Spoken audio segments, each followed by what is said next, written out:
Thousands of scissors hang from the ceiling. At first, it feels like the canopy of a strange silvery forest. It seems to breathe, as if the clusters of sharp foliage are moved by a gentle wind. Then the music starts, traditional instruments played by performers in white who slide onto the stage, as if they are floating. As the music rises to a crescendo, the canopy begins to move with sinister urgency, like an incoming storm.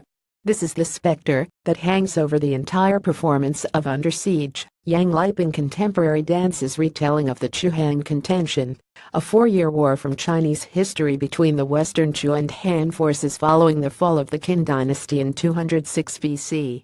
The war led to the establishment of the Han dynasty in 202 BC under Emperor Liu Bang, and Yang Liping's production uses dance, narration and traditional motifs to retell the oft-told story. Dancers beneath the canopy of scissors. Photographed in Yichia her performance couldn't hope to cover the entirety of that war, and Under Siege doesn't even try.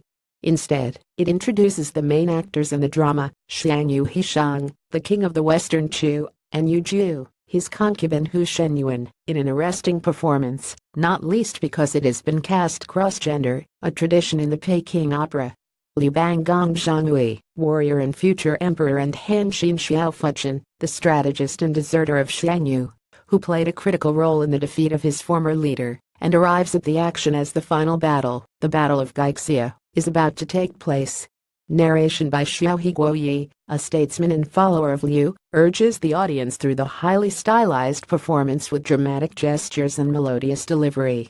At the front of the stage, a woman in white sits surrounded by piles of white paper.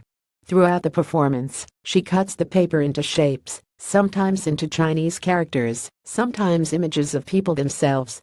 The tradition of Chinese paper cutting dates back to the 6th century, and the performance of it here brings a constant sense of reflection to the work. The serenity with which she mostly performs her task is a reminder that we are watching history from the safety of the present. Dancers bring energy and electricity to the story of an historic 4-year war. Photographed in Yichia, there are long stretches of the program that seem to be more like a meditation on character. Little occurs, and it's not clear what service the extended treatment performs for the story. There are also moments of comedy that border on pantomime which, while amusing, seem to come from a different production altogether. The production really comes into its own during the battle scenes, in which the distinction between martial arts and dance becomes increasingly blurred. The true spirit of this work is in the choreography in these scenes, and the energy and electricity of the dancers who perform them. The dramatic final sequence, in which the cast roll and leap and dive through great drifts of red feathers that flurry and erupt around them, a sea of blood, and a place to sleep in death, is not simply a technical feat. The contrast between the clanking, vicious canopy of sharp edges with the overwhelming sea of softness is an aesthetic triumph. Yang is a household name in China, making her name back in 1986 with her dance work, Spirit of the Peacock, and her presence at the curtain call on Friday night brings the house to its feet.